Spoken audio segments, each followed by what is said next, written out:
India versus Sri Lanka के पहले ही ODI मुकाबले में बहुत ही बड़ी गड़बड़ हो जाती है, क्योंकि सबसे पहले टॉस जीतकर श्रीलंका की तरफ से बैटिंग करने का फैसला किया जाता है। तो यहां पर शुरुआत होती है पाथुम निसांका और अविशंका फर्नांडो के साथ में, लेकिन आते ही तीसरे ही ओवर के अंदर सबसे पहले अविष्का सिर्फ 1 रन पर ही आउट हो जाते हैं। लेकिन इसी के बाद में श्रीलंका की तरफ से बहुत ही शानदार बल्लेबाजी की जाती है।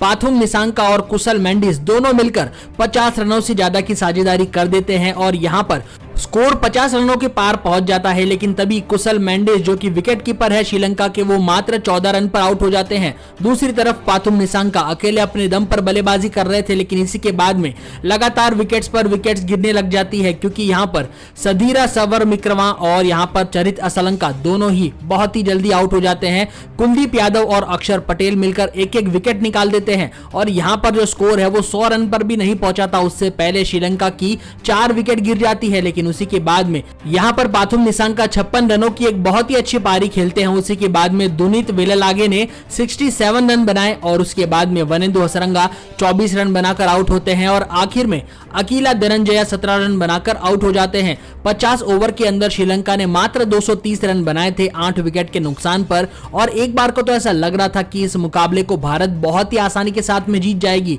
लेकिन जब शुरुआत होती है तो रोहित शर्मा और शुभमन गिल की जोड़ी उतरती है बल्लेबाजी करने के लिए।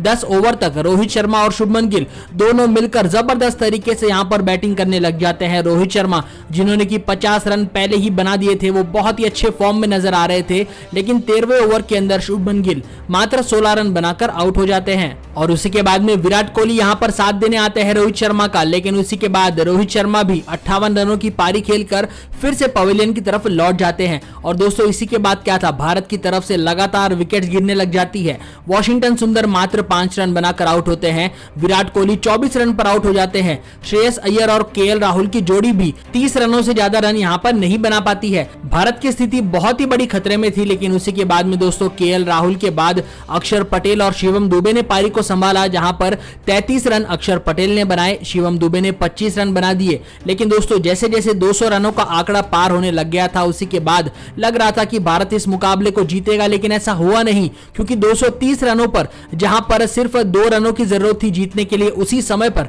सबसे पहले शिवम दुबे एलबीडब्ल्यू आउट होते हैं और यहां पर मैच जो है उसका स्कोर लेवल हो जाता है। दोनों ही टीमों के रन बराबर हो जाते हैं। यहां पर श्रीलंका को सिर्फ 1 विकेट की जरूरत थी, वहीं पर दूसरी तरफ भारत को सिर्फ 1 रन ही चाहिए था, लेकिन अर्शदीप सिंह बल्लेबाजी करने आते हैं और पहले ही बॉल पर आउट हो जाते हैं। जिसके बाद क्या था दोस्तों, दोनों ही टीम बराबर रनों पर यहां पर हार जाती है। भारत के 10 विकेट गिर चुके थे और 230 रन बने थे दोनों ही टीमों के। इसी वजह से पहला जो ओडीआई मुकाबला है वो दोनों ही टीमों के बीच में टाई हो जाता है।